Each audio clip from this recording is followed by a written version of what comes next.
দেখো আজকে কি রান্না করছি। আজকে এখনো ভাত বসাইনি। আজকে দেখো এটা কি বলো তো, এই যে মটরশুঁটি, আলু আর এগুলো কি বলো তো, ভুট্টা দিয়ে একটা ভাজা করছি। এই যে একটা ভাজা করছি এটা দিয়ে। আর রুটি করব, এই যে রুটি করব।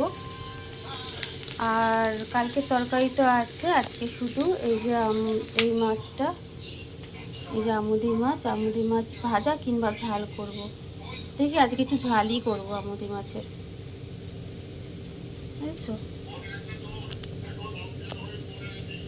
আর এই করছি, খুব ভালো লাগে জানো তো এই ভুট্টা দিয়ে, এই ভুট্টা এগুলো ভাজা করে খেতে খুব ভালো লাগে। একটু কড়কড়ো করে ভাজা করব,